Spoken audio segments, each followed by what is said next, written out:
We're at the Woodbridge apartments, and firefighters just told me that they have the blaze contained, but they are still trying to get all the flames put out. If you take a look over here, you can see the damage that this fire has caused. There is literally nothing left of almost this entire building. Tonight, families who lived in those apartments are trying to figure out what they're going to do, where they're going to go, and many of them did not have renter's insurance. 22-year-old Kimberly Urick cries hysterically as she watches the fire spread from across the hall into her third-floor apartment. It's material stuff, but it's like your whole life just goes, it's gone in 1 minute. It's like,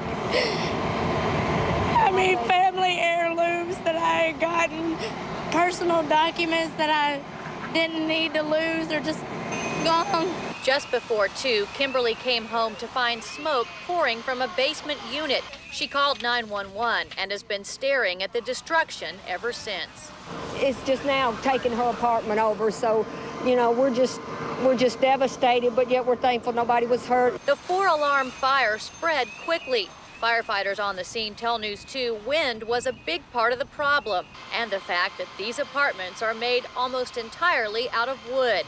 Fortunately, everyone who lived here was evacuated safely. It's the people. It doesn't matter if you lose every single thing you own. It's the people, and it's just so sad. I can't even imagine if this was one building over, it would be me and my family.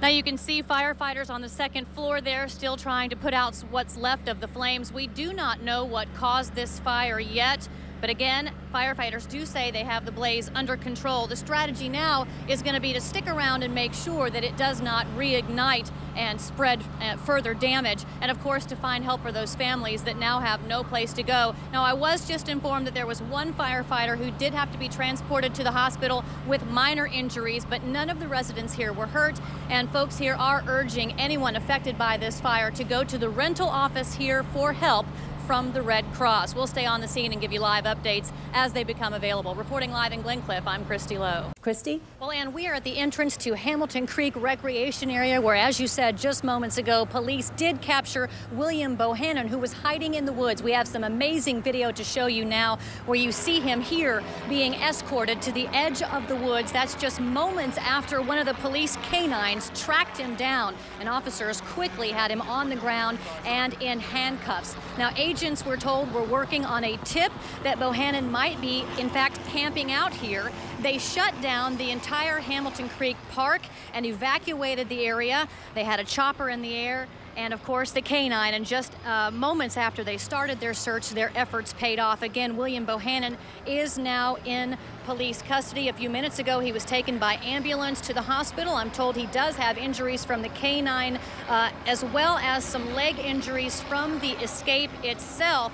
Now, this recreation area here, to evacuate it, took a lot of effort because there is a sailboat marina here. There's also a boat launching ramp as well as some bike trails, and Metro Police and agents had to come in here and get all the people out because they knew that Bohannon was dangerous. They were afraid he might try something, so they came in, got all the people out, and then went in and picked him up. We'll have more on this amazing capture for you coming up on News 2 at 6. Live at Percy Priest, I'm Christi Lowe. I'm in Englewood with this News 2 exclusive. Christi? Well, Bob, here's the scenario. The teenager came to the mailbox to check her mail, and while she was standing here, the suspect drove up next to her and tried to abduct her. He reached out and tried to grab her. He even opened his car door, but she slammed the door shut and got away. And tonight, that teen knows she's lucky, and she hopes that her fight will set an example for other kids.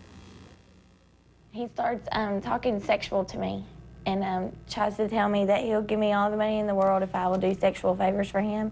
15-year-old Breanne Rollins never worried about being alone before, but now she's scared to even go get the mail by herself after a stranger drove up and tried to kidnap her. He tried to open up his door on me and stuff, so I slammed, as he's talking to me, he's opening his door. So I slammed his door back on him and whatnot, and I dropped my mail. Breanne tells News 2 this man blocked her in with his van, then grabbed her right arm, but she fought back. And tried to grab me and pull me into his car. So the only thing I knew to do was just to start swinging at him just to get away. I was panicky. I started screaming and crying. Scared to death, Breanne ran over here to the next door neighbor's house for help, and the suspect drove off. as he was pulling off and I was running, I was looking back real fast, just making sure he was gone, and I saw his license plate number, and I just started screaming it out loud, and the neighbors wrote it down. Thanks to Brittany's bravery, within an hour, officers had the suspect in custody. I think she handled it well. I'm proud of her. She fought back. It was a nightmare Breanne says she'll never forget, but this young lady knows had she not taken action, her photo could have very well been one of the next ones on a flyer. And this man could have tortured me and then killed me. For all I know, I don't know. I just thank the Lord that I'm here. I'm home. Now, just by sheer instinct, Breanne did all the right things, but Metro Police say parents should teach their kids how to respond if someone tries to kidnap them. We'll have more on that on News 2 at 6. Reporting live in Inglewood, I'm Christi Lowe. Back to you. Smart kid. Thanks, Christi.